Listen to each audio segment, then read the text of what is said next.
Welcome to See me. Can you hear me, Mr. Stone? All right, let's see. I think he should be able to. Let's see. Can you hear me, Mr. Stone? Now I can. Very cool. Yeah, I use Zoom sometimes, but I'm still trying to get used to some of its quirks. So I'm glad everything's working great. Everybody can see you here on Cozy.tv. You just recently joined Cozy.tv, so it's good to have you aboard as well. You've never been on the Killstream, but you are a huge name, and we see you in the media all the time, and we know some of your history. But for those who don't, I know some of your history. But for some of those who don't, maybe give a little short introduction here to the Killstream audience. Sure. I am a political warrior. I am a veteran of 12 national presidential campaigns, serving on the staffs of President Richard Nixon, President Ronald Reagan in 3 campaigns, 1976, 1980, and 1984. Worked for that great American patriot, Senator Bob Dole, non-globalist, against the Bushes. Was pressed into service in the 2000 presidential recount. Had to stop the country from going to Al Gore. But I'm most importantly a lifetime friend of Donald Trump. 43 years we have been friends.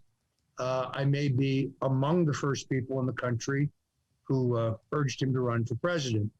I'm a New York Times best-selling author. My book on the Kennedy assassination should definitely be read this November 22nd for the next anniversary, because Lyndon Baines Johnson is the man who had both motive, means, and opportunity.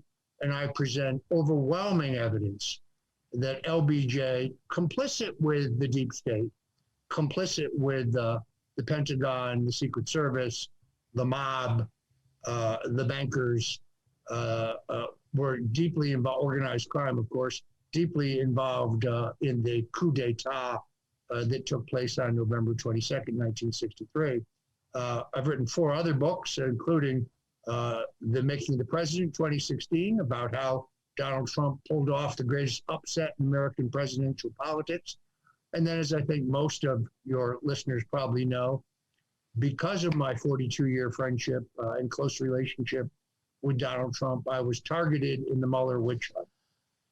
For 2.5 years, CNN, MSNBC, the New York Times, the Washington Post, the other distortionists in the fake news media insisted that I was a Russian spy or that I was in cahoots with WikiLeaks.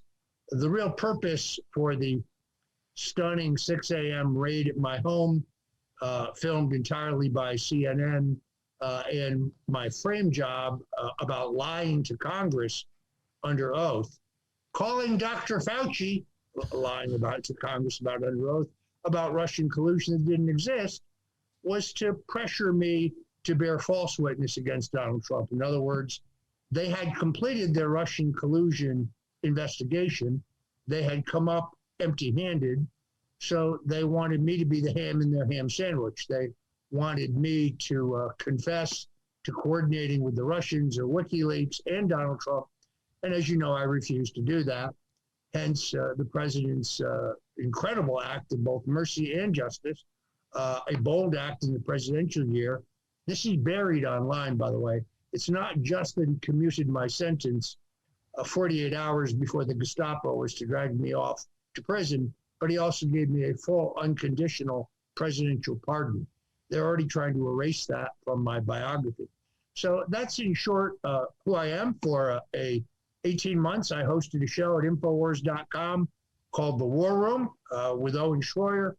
Steve Bannon would later rip off our name. No hard feelings. I'm still out here on the front lines. So post-pardon, I jumped right back into the fight for freedom, and I have no intention of retreating. That's why last week, when the January 6th committee issued their phony baloney subpoena to Donald Trump, the very first item is a demand for all of the communications between President Trump and Roger Stone from November 3rd to the present day, which I don't think the president's going to be turning over. By the way, excellent introduction there. Very thorough. And I'm glad you went to that second half where you went to, because I was already going to talk about that. You mentioned lying to Congress, quote unquote. You made me think of James Clapper, who got up there and just, you talk about lying to Congress, about the NSA spying programs, et cetera. The Obama administration, there's numerous examples of officials from their administration lying to Congress, actually.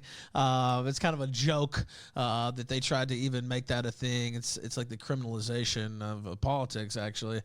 But do you think, and I think you clearly do, but what role do you think your role with Trump played in them trying to just ruin your life and the rise of his political ambitions, et cetera? Well, I don't know. Perhaps they mistook me for Michael Cohen.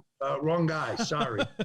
There was no way I was going to bear false witness. I already passed, and this was reported, although not widely, I'd already passed 3 separate polygraph tests, 3 separate lie detector tests, using the same polygraph operator who works for the Florida Department of Law Enforcement, in other words, the Florida State Police. While a polygraph lie detector test is not admissible in court, the FBI uses them constantly, so does DOJ, to determine whether a person is telling the truth or not. I had already passed 3 separate tests indicating that I'd never had contact with WikiLeaks, and that the information that I had came from a guy named Randy Credico, who did, in fact, get it from one of Assange's lawyers. But it didn't really matter because the information was entirely public anyway. Let me say it simply. Assange had a load of information on Hillary, and he was going to drop it in October. This was not a secret. They pretended at my trial like that was some giant reveal, but Assange himself said it in numerous interviews, posted it online numerous times. Interestingly enough, in order to violate the False Statements Act, your statement has to be material, meaning it has to be significant. Otherwise, you have to be hiding some underlying crime. Well, there was no Russian collusion. There was no collaboration between WikiLeaks and the Trump campaign. Ergo, I had nothing whatsoever to hide. I think they were shocked because here's the thing about these deep state actors. They believe their own bullshit. If they read something on Twitter and it gets repeated enough times, they begin to believe it's a fact. Now we just have to prove it. So in this case, the Mueller prosecutors went to multiple judges and said, we have probable cause to charge Stone for treason, conspiracy against the United States, money laundering millions of rubles, counterfeiting, unauthorized access to a government computer, mail fraud, wire fraud, aiding, abetting a conspiracy. And of course, they had evidence of none of those things. But the judges let them go through my almost 1 million emails and all my text messages, and they didn't find anything. So they had to fabricate this crime of lying to Congress. So what happened was the Mueller prosecutors, specifically Andrew Weissman, remember that name, he basically took my emails and text messages and gave them to his good friend, Adam Schiff. Schiff then was able to fashion a number of technical gotcha questions on which I would trip when I went voluntarily, but was under oath before the House Intelligence Committee. And boom, I was charged. It cost taxpayers $1.1 million for the stunning raid on my home at 6 o'clock in the morning. All they had to do was call my lawyer and tell him I was being charged. I would turn myself in. At 6:06, I was arrested. At 6:11, Sarah Murray with CNN, literally the worst person on the face of the earth, sent my lawyer a copy of my sealed indictment. Now, the indictment would not be unsealed until 9:30 that morning. How is it that CNN could possibly have it at 6:11 a.m.? A felony, by the way. It had no court markings on it, no timestamp, but it did have the initials of the man who wrote it, Andrew Weissman. Remember that name. So there's evidence that they broke the law in order to tip CNN. They just happened to have cameras 25 feet from my front door. The White House Correspondents Association, as Nixon would say, the phoniest goddamn outfit you've ever seen, they gave CNN an award for investigative journalism. There was no investigative journalism involved. They were tipped. By the way, I was talking to Paul Manafort the other day, an old friend of mine, an old partner of mine. That's right. CNN just happened to be there out front of his place with cameras the morning he was arrested as well. How incredibly coincidental. By the way, I'm glad we're going to have to get you back hopefully sometime. You mentioned Paul Manafort. There's a lot. I'd like to do a talk with you on Nixon, Manafort. This guy, I don't know, for people who know, watch the Netflix movie for one, but just his history and like pioneering the art of political operativism. I don't even know if that's a word, but It is now. yeah, it is now. That's right. The role of political operative, what you think of when you read that description in the newspaper, etc. Roger Stone was actually like a pioneer in that field. So literally the knowledge off the charts. I was going to ask you about the legacy of January 6th. We were just watching this focus group that MSNBC had shown. Like, it's the scariest thing ever because people are kind of shitting, I guess, for lack of a better word, on some of the media's assertions. You know, they've been for 2 years straight acting like this was some, But no, let's be honest. It is one of the most shocking things we've ever seen. I mean, the fact that the investigation did not show us the shocking video of Ashley Babbitt being murdered in cold blood, an unarmed, decorated Air Force veteran who's menacing no one, who's not armed, is harming no one, shot and killed without warning. Yes, it is shocking that that wasn't shown in the hearings, and the officer Michael Byrd, who killed her in cold blood, was not called to testify about his actions. Shocking that Roseanne Boylan would be bludgeoned to death, literally beaten to death with a nightstick by a Capitol Hill police officer, but that video, which exists, was not shown in the hearings, and that officer was not called in to testify. In fact, those two officers are being given medals rather than being prosecuted for first-degree murder.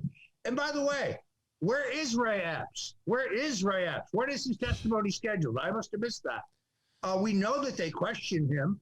The New York Times, which is, in a contest with the Washington Post to see which can be the worst newspaper in the world, suitable, if you run out of toilet paper, in all honesty, either one of them. They've tried to lionize him. Oh, the right wing, they're targeting him. Let Mr. Epps testify in an open forum about what he was doing that day, because we've seen those videos. In fact, those videos should have been shown in the hearings.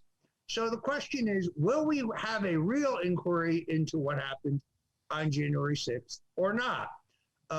As I said earlier, there's no communications in my case to find. This idea that Stone was the link between the Trump White House and the Proud Boys and the Oath Keepers is categorically false. There's no email. There's no encrypted message. There is no chat room. There is no video. There is no witness that would prove that, because it's completely false. But here's how I really get my rocks off. I got to be honest with you. The more they hate on me on Twitter, the better I like it. There's a couple of lunatics there, unhinged, menopausal biddies who are just out of their minds. I mean, if I burp, they have a fit. I love it. I love it. They're going to die. They're going to give themselves a stroke. They are so bitter and consumed in their hatred. By the way, I don't hate them. I'm praying for them. At the same time, I'm laughing at them and mocking them. What is it like to be, under this type of pressure, and they're using the force of the state to break you, basically? And I was writing this down earlier because I was thinking about it. It's almost like once you're on their list, and they have a reprisal list, it seems like, for people who were involved in Trump's rise to the presidency, including Trump himself, which you can weigh in on that too if you think they're going to indict him after the election. But just what's it like to face this, and also just still be free and to be on the winning side so far, but to just have this sort of Damocles sort of hanging over you at all times from the deep state and the media and the Democrats, et cetera, trying to ruin you? Well, first of all, I'm blessed. I honestly don't think if I hadn't redeemed myself in the blood of the cross, if I hadn't gone through a Christian redemption and returned to the church, that I wouldn't be free today, probably wouldn't even be alive today. So I give praise to Jesus Christ and to my God for saving me, for lifting me up, for protecting me from my persecutors. I know that the elitist snotheads in the media are snickering right now when they see that, saying, oh, it's a head fake, it's an act, it's stone appealing. I don't care what they think. I only care what the big man thinks. God always knows what's in your heart, always. Can't fool God. So I feel blessed. I've had 4 miracles in my life in a very short period of time. First, of course, is the commutation of my sentence after I was subjected to a Soviet-style show trial run by an openly anti-Trump hateful judge, a rigged jury, a jury forewoman who was a Democratic candidate for Congress and who had been attacking me and Trump by name on Facebook and Twitter the entire year before she was picked as a juror in my case, but then said in jury selection that she didn't know who I was. How's that possible? By the way, the judge ruled that was not evidence of bias. So, it is a second miracle, the full pardon at Christmas. The third miracle, my wife of 37 years, who has supported me through this horrific ordeal, was diagnosed with aggressive stage 4 cancer. I think this is PTSD. Stress is the great triggerer in cancer. Today, I can tell you happily that she's now been cancer-free for 18 months. Wow. Praise Jesus. This is another miracle. Definitely. The doctors, by the way, said that wasn't possible. And then on the morning of January 6th, I elected not to go to the ellipse, not to march to the Capitol, wasn't at the Capitol, did not speak to anyone in the Trump White House, including the president. And it's really strange. One of the things that the January 6th committee did not show you was footage from a documentary of these 2 deranged Danish dipshits who are running around trying to promote their movie on my name, in which Secret Service calls my hotel room and offers me an armed escort to the Capitol right after President Trump spoke at the ellipse. Now, I've been in American politics to know that doesn't smell right, so I declined. Had I taken them up on that offer, I would have arrived at the Capitol almost at the exact time that the Capitol was breached, and they would have blamed the whole thing on me. So I've been protected by the Lord 4 times. I do consider them miracles. I'm asking for another miracle this November, where I'd like to take back both houses. And then, please, God, if you don't mind, one more miracle, give us a real America First president in 2024 so we can replace the criminal cabal that is currently running this country. Now, I'm wearing a Roger Stone Did Nothing Wrong t-shirt for a reason. This is the iconic t-shirt in which I was arrested, which, by the way, is proof that I knew they were coming because I do understand product placement. And you too can get this t-shirt by going to stonezone.com and going to the shop or the store there, stonezone.com. Order your very own Roger Stone t-shirt. Help Mrs. Stone and I out because our legal bills mount, but that's because we won't fold. We won't buckle. We won't quit. We'll continue to fight for the truth to the last drop of my blood if necessary. But it is very expensive. I mean, this entire process, you should understand, Ethan, I lost my home. I lost my savings. I lost most of our insurance. I lost my car. For 18 months, I was gagged, unable to make a living. Today, other than Laura Loomer, who I think appears here quite often. She'll be here tomorrow, I'm actually. probably the second most censored or canceled person in the world. I had 1 million followers, 990,000, I think, on Twitter when I was banned in 2017. I had 3.5 million on Facebook when I was banned in 2020. I had about 85,000 on Instagram when I was banned there in 2020. And recently, the Red Chinese who are running TikTok banned me there. I didn't even last 2 weeks, but that was basically a social experiment. I knew as soon as I criticized their beloved mass murderer, Dr. Fauci, that I would be banned, and indeed I was. So here's the good news. Now the Red Chinese don't have access to the contents of my cell phone. That's what I'm saying. Yeah. There is some, I was just reading about some of the Red Chinese activities earlier today, actually. That's a whole show there in and of itself. Now, you mentioned the Danish dipshits. I had read some stuff where you talked about them manipulating some audio. And, of course, the media portrayed it as, oh, Stone, making stuff up, and oh my God, obviously. But from what you said and what I've seen, they do seem kind of shady. Just look at the video. There's a video in which I allegedly am criticizing President Trump, but you never actually see my mouth. You see a man holding a cell phone to his face, right? And you don't really see my mouth, so you don't really know what I'm saying right now. I could be saying Joe Biden is the greatest president in American history, but you wouldn't know that because you can't see my face. So, and it's one point, and I think it was Tim Pool that points out, if you freeze it, my mouth actually disappears entirely. And that's how fraudulent these are. So it was interesting at the hearing, the January 6th committee hearing on October 13th, which, by the way, almost nobody watched, understandably. Sure. They showed a video that had an audio track in which it sounds like I'm advocating violence, but if you check, CNN ran the same audio track with a different visual 2 weeks earlier, claiming it was me.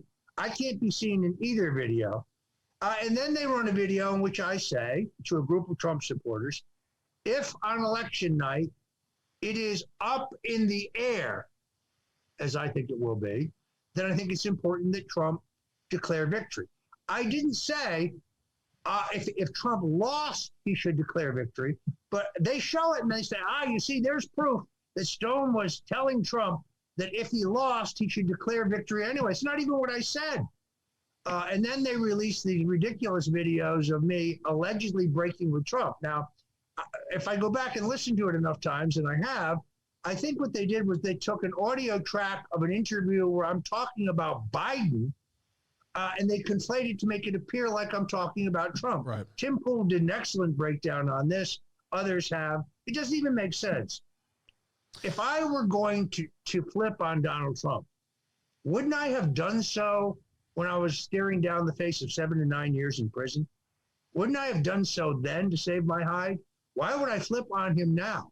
I have been, a pretty aggressive critic of Ron DeSantis. I'm going to be voting for him here. I think early voting starts today, so I'll vote for him probably in the next 24 hours.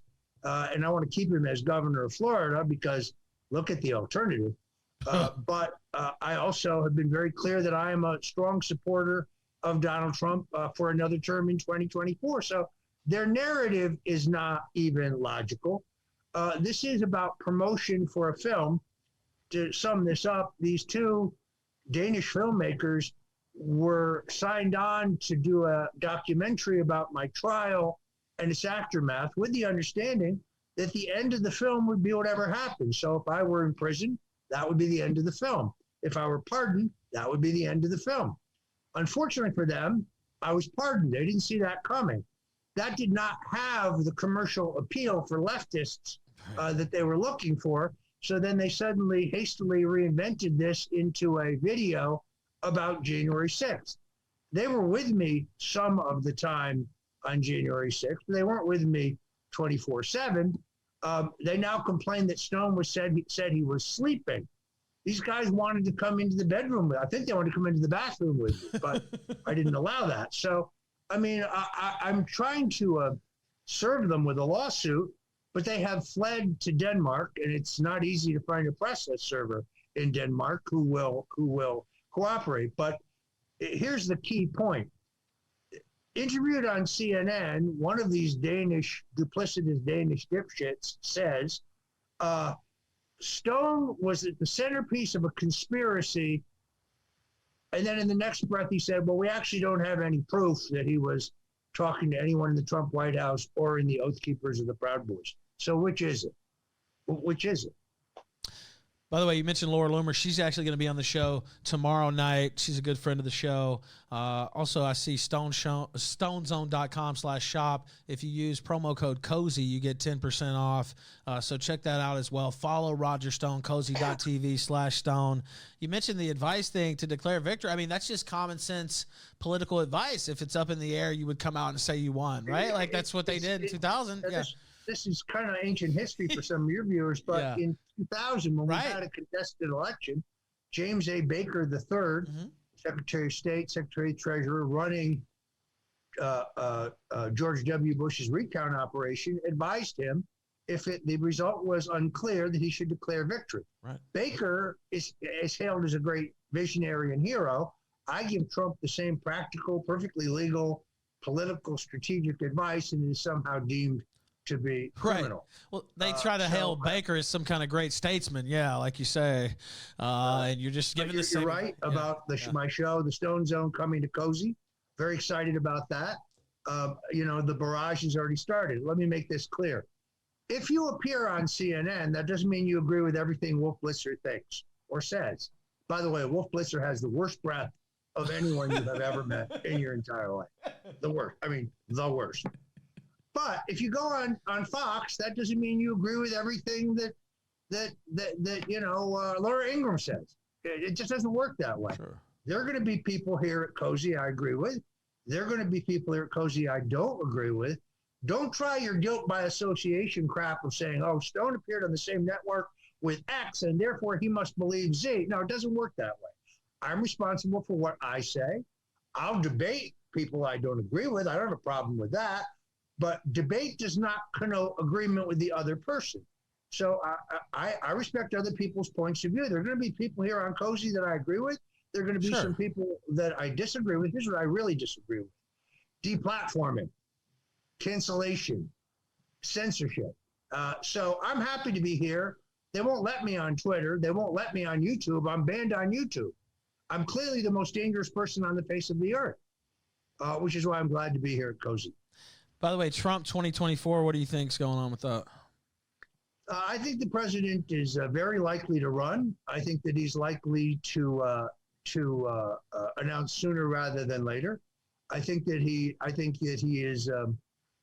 He's very disappointed in Ron DeSantis. I mean, he correctly points out that Ron was an unknown congressman, kind of a backbencher with an indistinguished record, a bad haircut, and an ill-fitting suit when he ran for governor.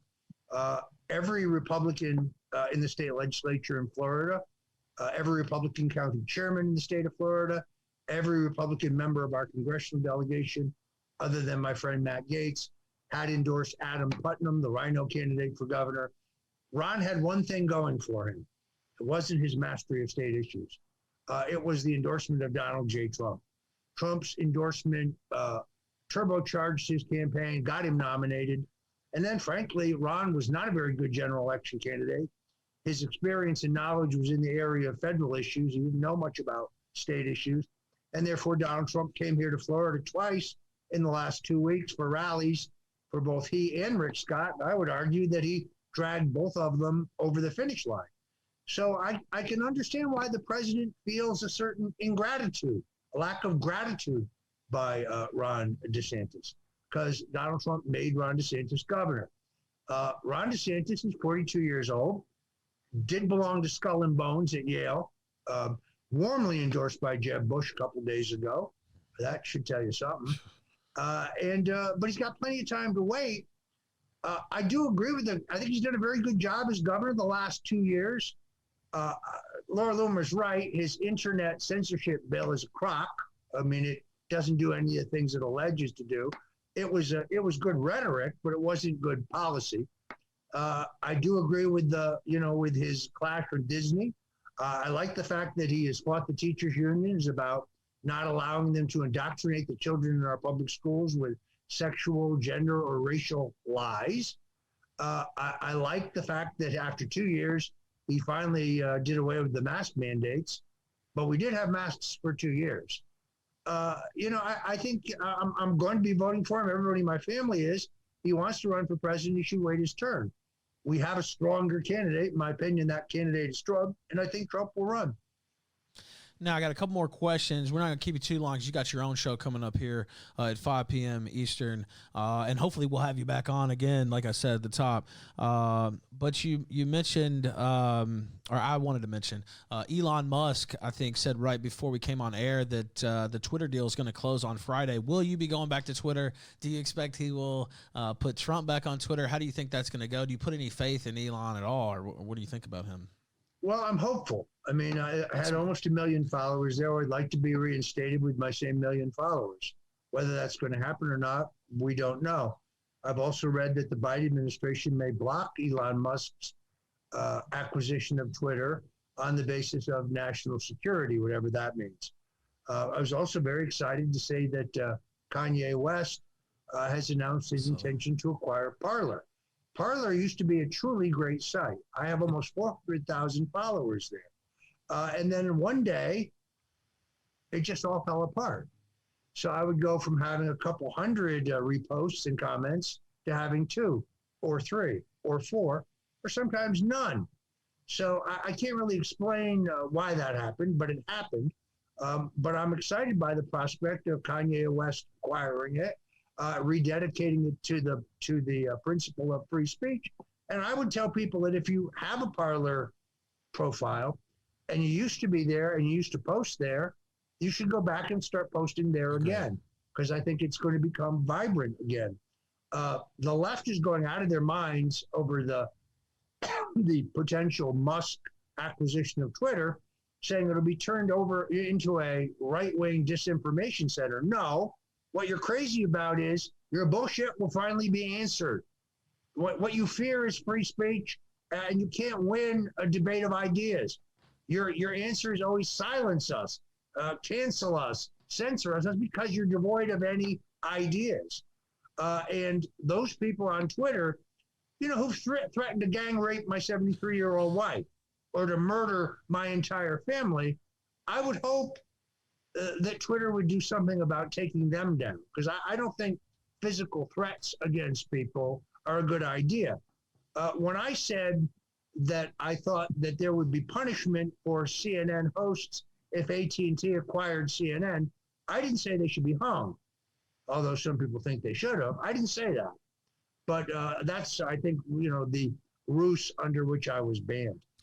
By the way, we got about 5 minutes. Give us a quick Nixon story if you can. I'd like to get you on sometime just to talk about Nixon, actually. I love the old history of politics, and nobody's more plugged in than you have. 1989, Nixon and I are rushing through Washington National Airport, now Reagan.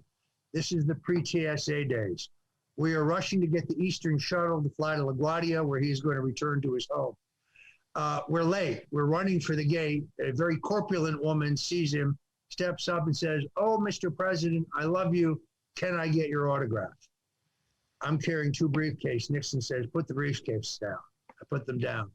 He says, "Madam, what's your name?" "My name is Madeline." "Well, it's great to meet you, Madeline. Where are you from?" "I'm from Davenport, Iowa." "Davenport, Iowa?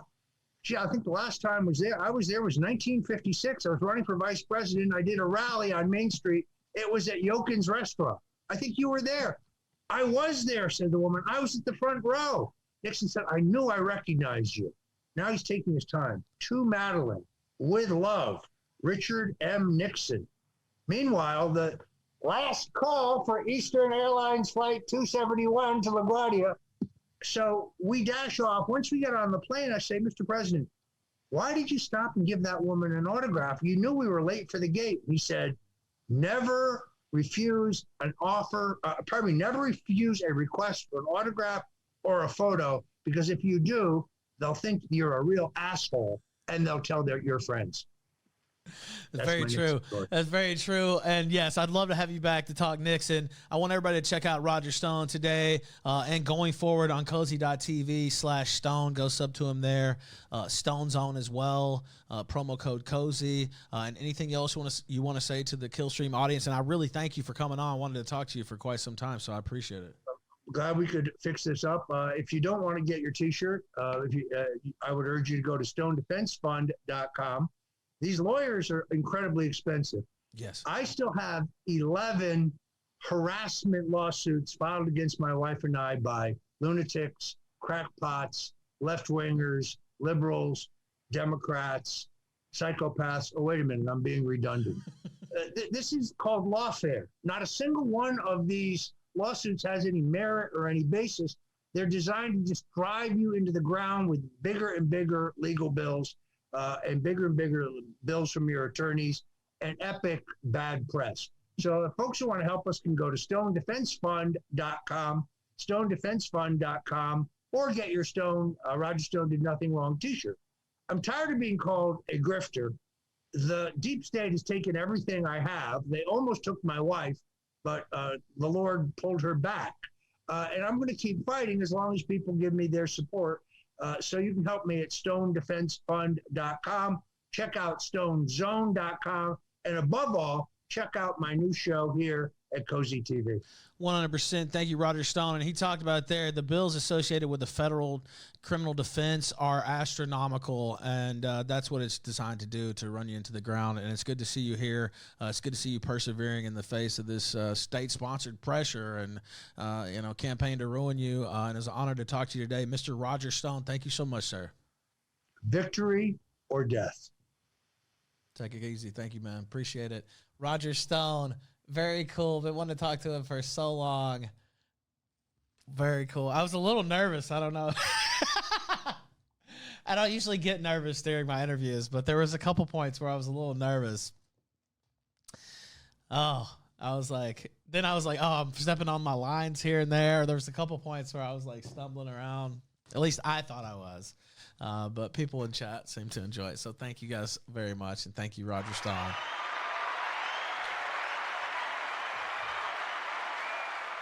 Well, when it's a really important interview, even when you stumble over like a word or two, when I did the political operativism or whatever, I was like, oh my God. But you can't like let it on. You can't like show it because it makes it worse. Like, so you just have to keep going. Thank you. I appreciate that, Beardson. I thought we got a lot of good stories out of him. A lot of good. He's Roger Stone, so you don't have to do too much in terms of setting him up, letting him knock it down. So I appreciate that. I appreciate the Nixon V for victory. I would like to talk to him just about Nixon actually, and I didn't know I was going to be. I wanted to have him on the show forever, and I didn't know we were going to have him on until the last minute today, and like last night I found out, and so.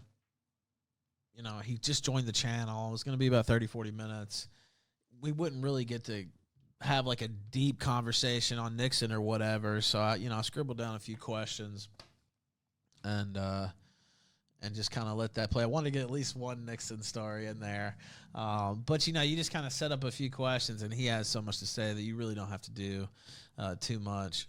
Yeah, Cancer Proof says he told stories for 3 hours with cigars when I was at his house. Lifetime goal. Yeah, see, exactly. That's the kind of chat I would like to have with him, just about Nixon and maybe a little bit of Reagan. And he mentioned Paul Manafort. If you watch that Get Me Roger Stone movie, they talk about his history with Manafort and pioneering the whole entire business of political advisement. It's pretty amazing, actually, his career path and the administrations he's been involved with, the candidacies, just the stories he's been involved with. The media's been trying to ruin him for decades. They wrote him off. He came back with Trump. You know what I mean? Like, it's insane, his whole trajectory. So I would love to do a show like that with him sometime too. So hopefully we can. But either way, I will give myself a round of applause because we got that off the bucket list. Roger Stone added to the legendary pantheon of Killstream guests. That's another reason I decided to make this a full Killstream today. By the way, I was going to do Sunrise and then switch it over to Killstream, but it's like, well, then he technically wouldn't be a Killstream guest. So I was like, all right, well, it's going to be an all-day Killstream then. We do have the Yay 1K Super Show Fund. We'll see if we hit it. Now, we've hit 1K, like, I don't know, a couple of days in a row, I think. So it won't be a disaster if it doesn't happen, but... App didn't send $3, Roger. Thank you so much for all that you've done for President Trump and Alex Jones. And please consider Ethan Ralph for the next annual best and worst dress list. Now, I didn't get to go to Super Chats, unfortunately, because I just had that time packed in, and I just wanted to do that little, 30, 40 minutes. I think that's a very digestible interview length as well, that almost anybody can sit down and watch a 30, 40-minute interview. And I wanted to let him go through some of his history, too, a little bit. I thought his intro was stellar, actually. God of Conquest 91 sent $3. Congratulations, Ralph. Thank you. Interviewing national legend Roger Stone is a huge moment for you in the Killstream. You were a better interviewer than 99% of MSM journos. What a way to show the haters that Ethan Ralph is bigger and better than ever. Thank you, sir. I appreciate that. My main philosophy as an interview is to let the guest speak. And to, you see me writing stuff down. I'm trying to pick up off stuff Anonymous he says. sent $3. Hello, Mr. Stone. Thoughts on Lee Atwater? Oh, see? What do you think he'd be up to today if he was still alive? See, that's the type of question I would ask, man. See, I didn't get that in. I'm sorry. I didn't get you guys' questions in.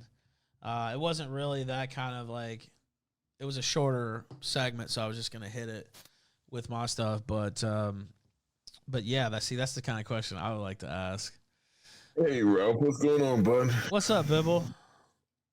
Not much, man. I saw you had Roger on. Yeah, we finally got Roger Stone on, and long-term viewers will know. I talked about having him on a few years ago, and I thought we were going to have him on. It just fell through, which happens sometimes. Anonymous sent $10 sharing a red pill that will probably get me killed. Global governments have the power to give political dissenters cancer and other ailments from space weapons. Search Havana syndrome on the internet. Well, he seemingly alluded to that a little bit. You don't want to get into a dick measuring competition. I have a bigger dick.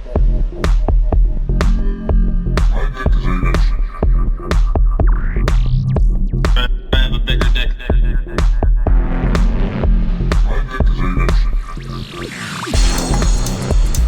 I have a bigger dick.